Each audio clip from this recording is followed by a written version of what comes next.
Good morning mga manong friends. For today's video, pupunta tayo ng Sarar. Kukuha tayo ng cabin. Nasa 200 kilometers yung ating tatakbuhin bago tayo makarating.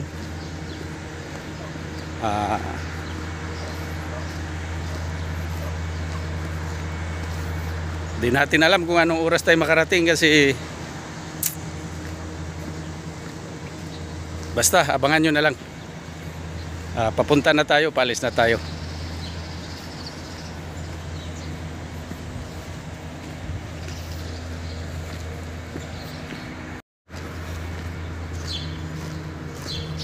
Na yung mga dito na tayo sa labas sa parking. Yung truck natin yung sa likod. Kanina ko pa pinaandar yan bago ako pagkatapos ko ligo. So tara, let's go. Let's go.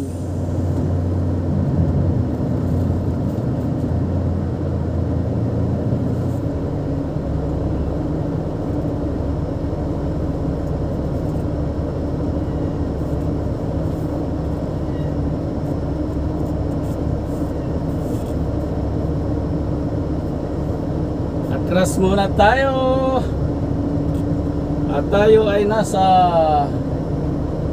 kaloob-looban ng parking.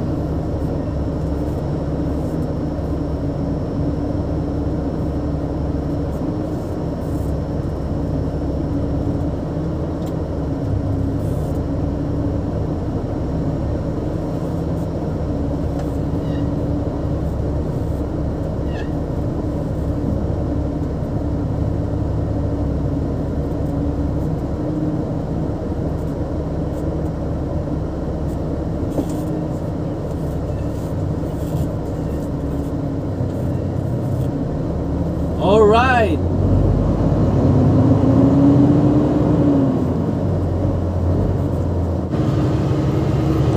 At yun na nga mga manong friends, no? Paalis na tayo. So abangan na lang mamaya doon sa main road.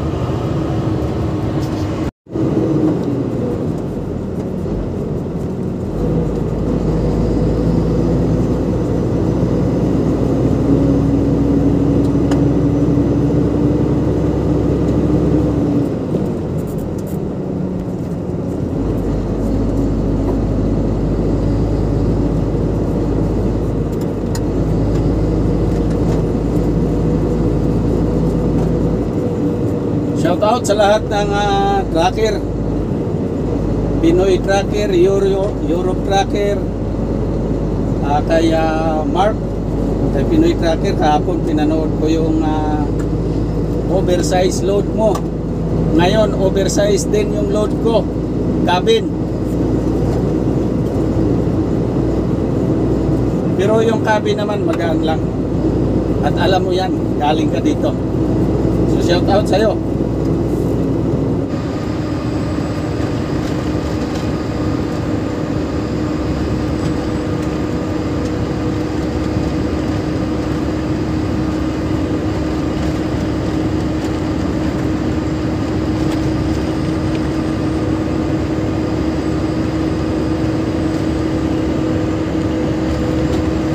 Ganda ng sikat ng araw. Aga-aga masakit na sa balat.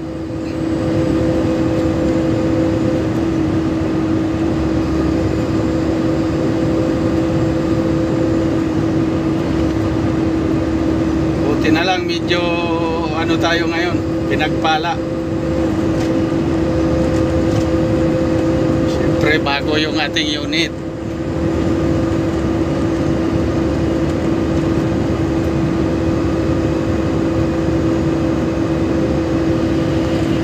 Green.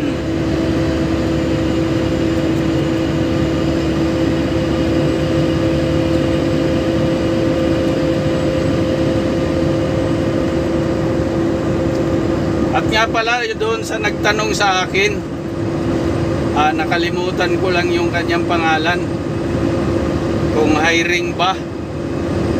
Sa totoo lang sa ngayon di ko alam, pero nung nakaraang buwan merong bagong dating mga Pilipino galing Pinas. Marami sila. So di ko alam ngayon, pasensya na. Pero ilagay ko na lang sa comment section sa gustong magtanong kung saan yung agency, ilagay ko sa comment section. At gusto ko lang sabihin sa inyo na wala po, o hindi po ako konektado dyan. Aplikante lang din po ako nung araw. Basta ilagay ko lang kasi may nagtatanong kasi kung anong agency. So yun lang, abangan nyo na lang mamaya doon sa ating pagkarga, pagdating. Kasi malayo pa, kaalis ko lang. 200 kilometers pa yung tatakbuhin natin.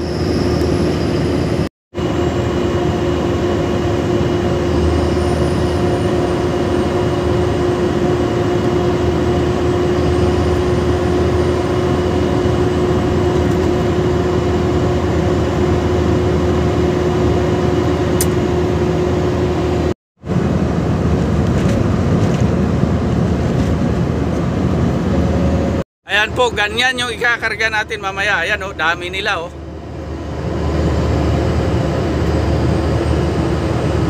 Bingkuraya, Bingkuraya. Shout out kay paring si Saldo, dati niyang company yan. Ngayon nasa ano na siya, sa ETC yata yun. KTS, di ko alam. Parang ganon eh.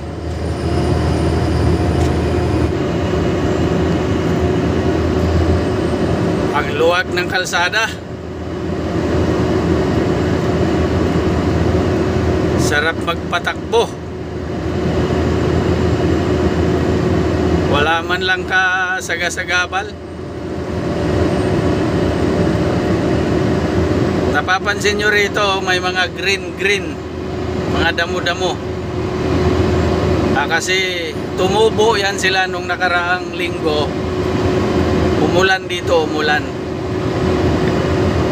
Kaya ang kabilaan yan.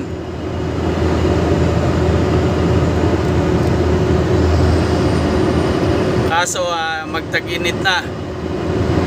Tapos pag napasyalan pa yan ng camel, ubos yan, ubos.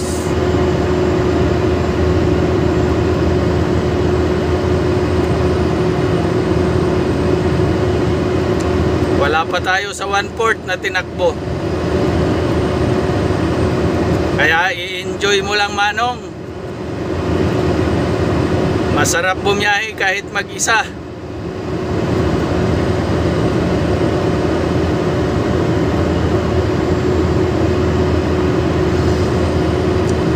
Saan kaya tayo mananghalian mamaya? Pero inano ko na yung oras eh, na pagbalik ko na, makabalik pa ako. So mayroon tayong makainan dyan mamaya pero pagpabalik na yon.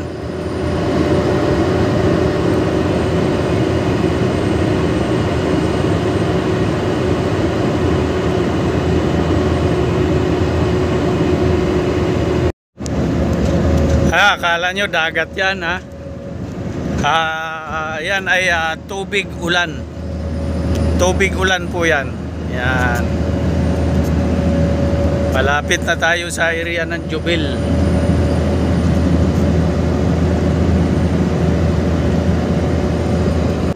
Update po tayo mga Manong friends.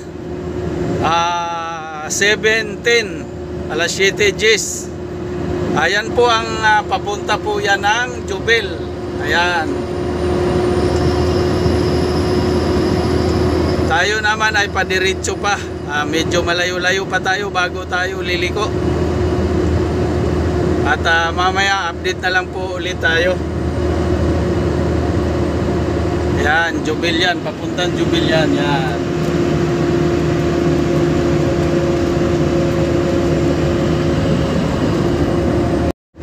Dapat mayroon tayong daanan na madali. Shortcut yan o. Yung may mga kuryente na yan. Yun yung may dump truck doon. Dump box. Dapat doon tayo dadaan. Sa unahan yan mayroon ng kaliwa. shortcut dyan. Ang problema, sinarado yung area na yan, sinarado, ginagawa yata doon sa may tulay. Update ulit tayo mga manong friends. Kakana na tayo dyan sa tulay na yan. Pailalim tayo, pababa, papunta doon. Itong tinatahak natin, ito yung papuntang Kafji, Kuwait. Simula dito, nasa 150 kilometers yung Kuwait. So ayan, kakanan tayo, papunta tayo dyan sa baba na yan, oh. Yan.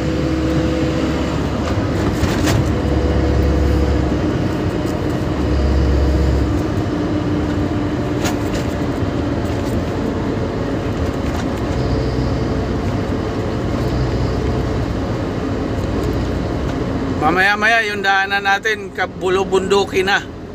Medyo maliit na daan. Parang pinaka niya, shortcut. Kasi malayo kung pupunta pa tayo ng Naria. So dito na lang tayo dadaan. Dapat nga kanina doon may shortcutan pang isa, mas malapit. Kaso dahil ginagawa yung kalsada, kaya sinara. Medyo napaikot pa tayo ng konti.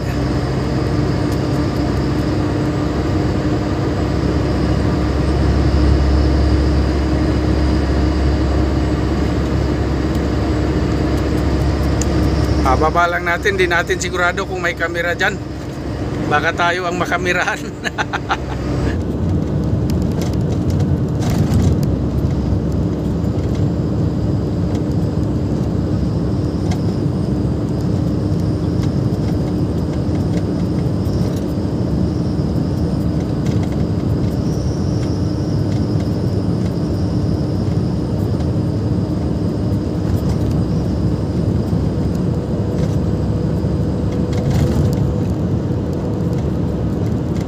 Dito na tayo sa kabulubunduki ng papuntang Sarar.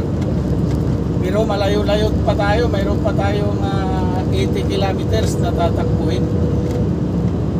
Ito may madadaanan tayong mga kabil dito. Ayan, maliit na yung daan. At ayan ang mga kamil. O yun o.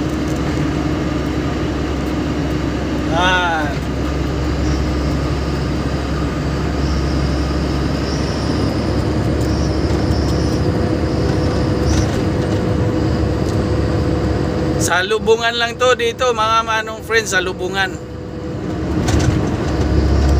Doon sa unahan, puro farm na yan. Lahat ng klaseng gulayan nandyan. Madadaanan natin mamaya. Saka yung mga pagkain ng mga kamil. Mga tanim nilang damo. Diyan, marami dyan.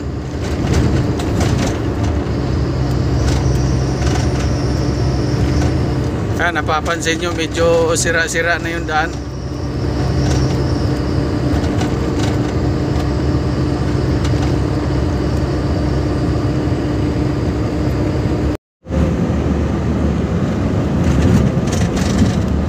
Ayan na, oh. Yan, puro farm yan.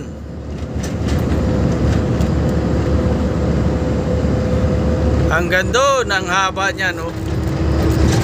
Ganyan sila magbakod. Bukod sa bakod, mayroong ayan oh, dami-daming tanim oh, yun oh. Hindi ko lang alam kung ano yung tanim na yun.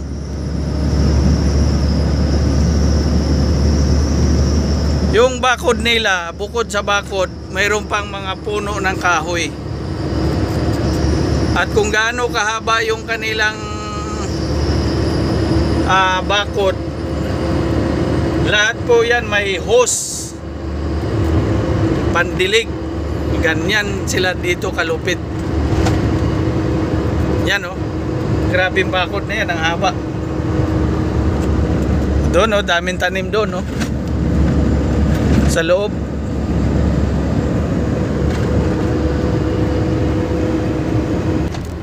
Ayan, may dadaanan tayong maliit na ano to, parang barangay o bayan. Hindi ko alam kung ano tawag dito. Pero pagkakaalam ko, tawag nila dito Madina, Al-Hina.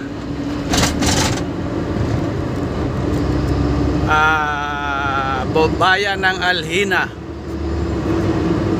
Kumbaga ano, yung barangay parang ganon. Pero yung tawag nila dito sa barangay parang ano, Al Madina, ganyan.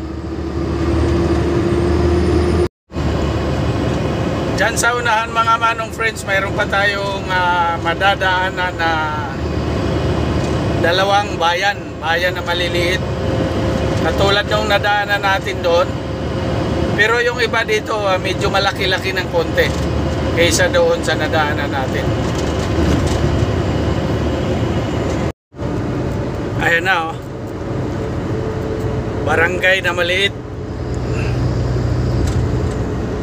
Kumbaga sa atin sityo yan, sityo. Hanggang doon yan, hanggang doon. Kaso dinidevelop pa lang yung iba. Yun.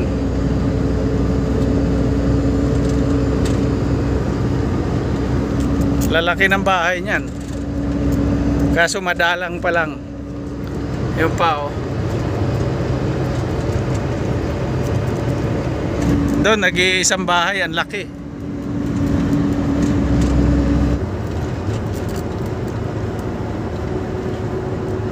Ito, malaki-laking barangay to. Yan. Yan.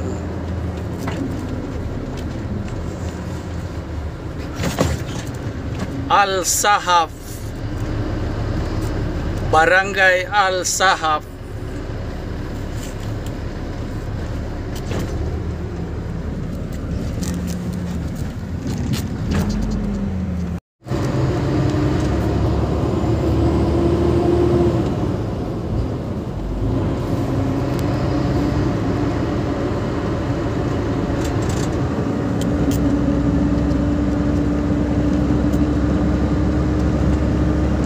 Lalaki ng bahay. Gaganda pati ng design.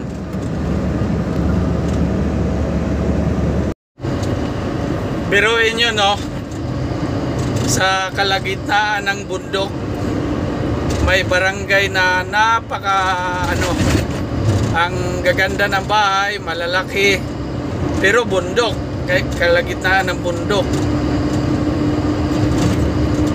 So, ganyan sa dito sa Saudi. Akala mo bundok, walang mga kabahayan. Pero magulat ka. Kalagitnaan ng disyerto, may mga bayan-bayan na maliliit. Maliliit na bayan pero yung bahay ang lalaki. At magtataka ka. Ako, nagtataka talaga ako. Parang di ko alam kung saan sila kumukuha ng ikabubuhay. Kasi halos puro buhangin. May area lang na parang may lupa-lupa. Kaya yun, doon sila nagtatanim ng mga gulay-gulay.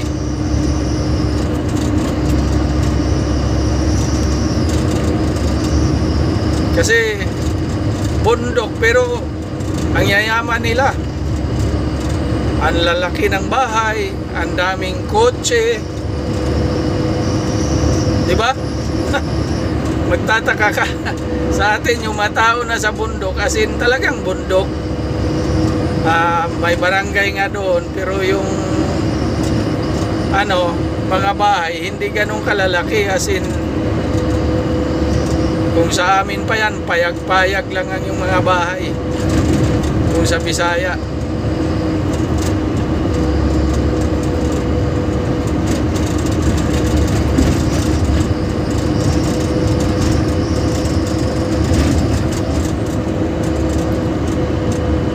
Sa atin dami naman taniman. Malawak yung taniman. Walang ano, hindi katulad dito, maraming buhangin, mas maraming buhangin. Pero ang yayaman nila.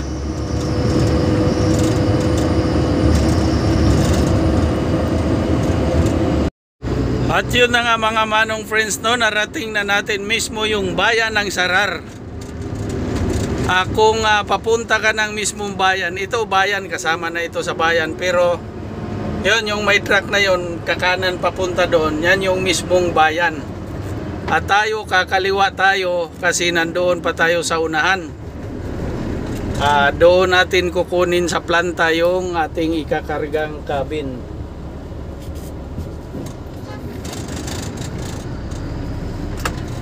Yan.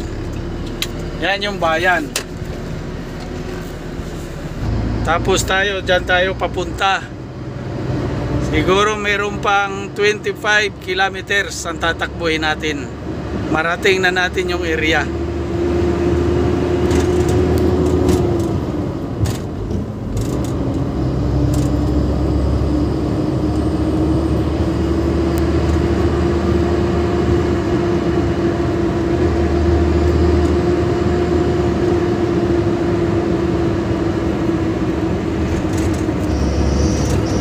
Ayan, sa hindi nakakaalam, no, itong tinatahak ko na kalsada, dire-diretso lang po ito. Dire-diretso, walang liliko, hindi ka kanan, hindi ka kaliwa, dire-diretso. Ang tagos nito, Alhasa. Pero pagdating doon sa dulo, yung may main road, pero malayo pa, nasa 120 kilometers. Madadaanan mo yung going to Riyadh. Kakanan ka doon, dire-diretso na naman ang Riyadh. At yung kalsada na yan, yung papunta doon sa likod ko, ayan po ay papunta ng Narya, Hafar al-Batin, basta papunta na doon. May tagos din ng Kuwait yan. At papunta na ng RR, mga ganyan. Basta doon, malayo na. Hiningal din ako doon May nakita akong bayawak pala, bayawak. Woo! Ang init kasi.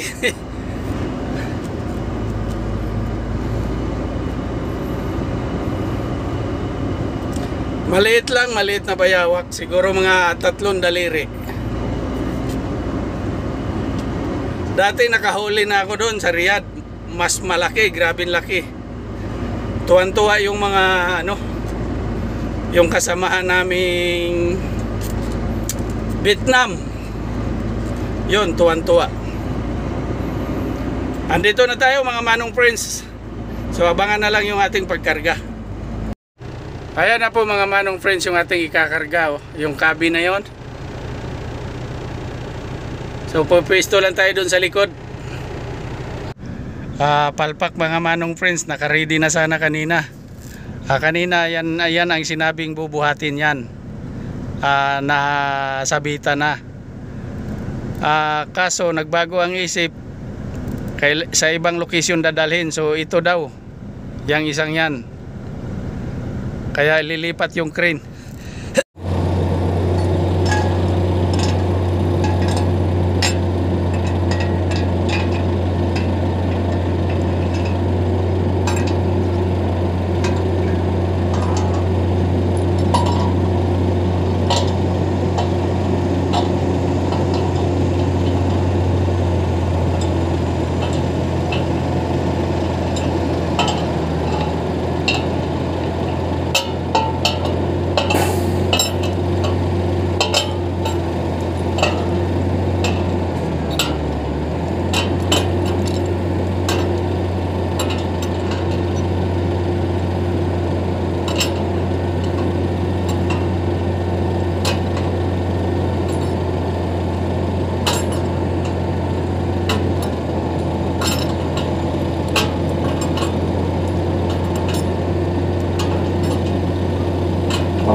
Ayan na po mga manong friends, kumpleto na yan.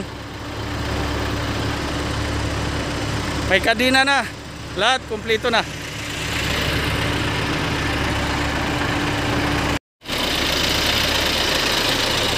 Yan ang oversize load.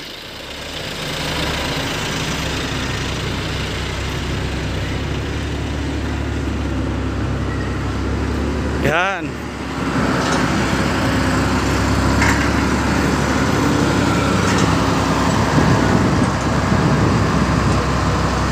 Ayan, shout out kay Glenn. Bye-bye.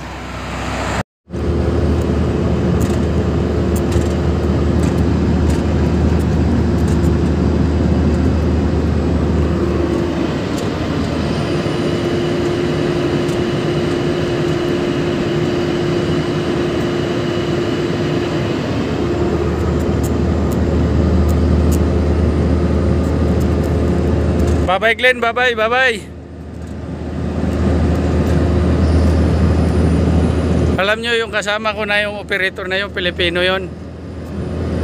4 na buwan na siya dyan. Kain tulog lang. May overtime pa yan. Yun nga lang ang hirap ng buhay niya doon. Para kang bilanggo. Walang kapitbahay dito kasi bundok nga ito. Saka yung dating crusher yan na wala na, inalisan na ng tinanggal na yung hindi crusher pala, asphalt plant. So tinanggal na yung asphalt plant kaya pull out na sila. Kaso sa sa tagal na hindi sila nababalik-balikan dyan kasi malayo ito. Tagal nila nandun, nakatambay lang sila doon, kain tulog.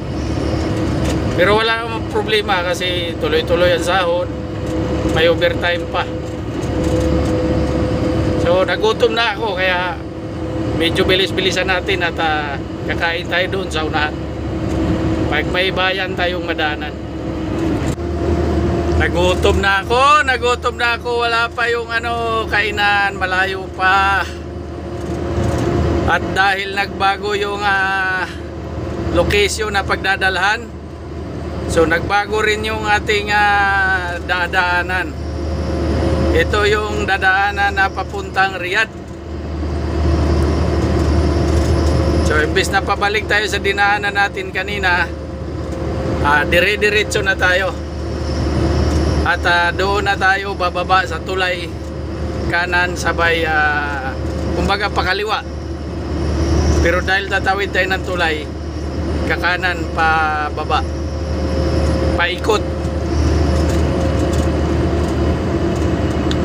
Konting taste lang manong makakain ka rin. Kung hindi lang nagbago yung location na pagdadalhan, kanina pa tayo nakaalis. Sana hindi tayo nagutuman. Nung nagbago yung pagdadalhan, ibang kabi naman yung ikakarga kasi ito may CR. So ni-request nung kabila na doon sa kanila dadalhin. Ang siste may mga gamit pa kaya binaklas muna. Binaklas muna yung mga nakakabit na mga gamit.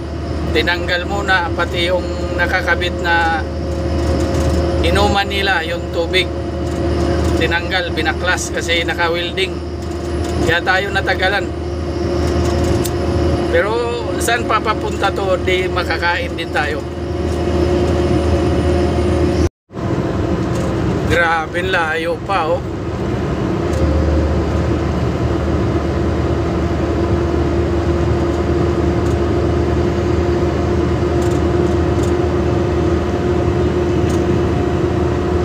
Yahoo! Gutom yarn.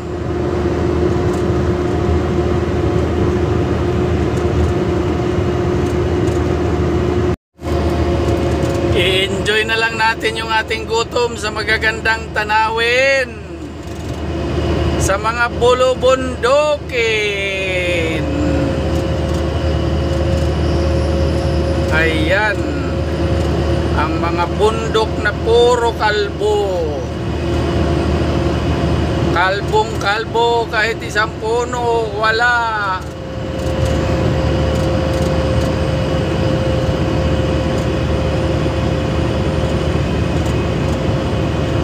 Ayun pa.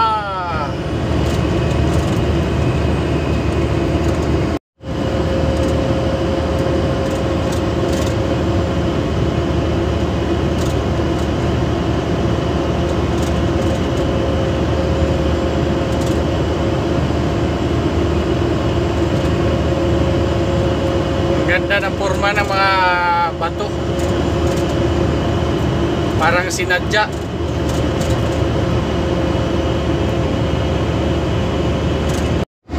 Ayan po ang papuntang Riyadh.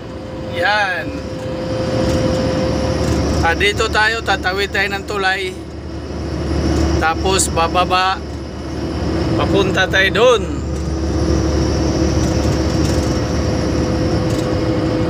Yan, papuntang Riyadh yan. Ayan o, yung sign o, Dammam. Kakanan tayo. Pagkanan natin, bababa tayo, punta tayo doon. Doon.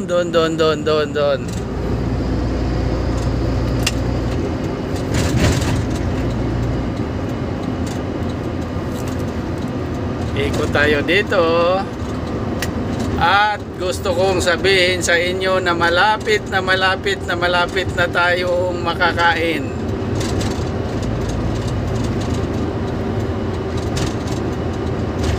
Malayo-layo din yung tinakbo natin. Medyo gutom na. Nainip na ba kayo kakaantay? Wag po kayong mag-alala. Dahil sa inyong pag-aantay, marami tayong matutulungan. Nga pala mga manong friends, nakakain na tayo, no? Maraming salamat at nakaabot kayo dito sa dulo ng aking video. Hindi na natin paabutin hanggang doon sa pagbababaan kasi meron pa akong mga 60 kilometers na tatakbuhin. At alam ko naiinip na kayo at medyo mahaba na. So maraming salamat ulit sa nakaabot dito. Bye bye. God bless. I love you all.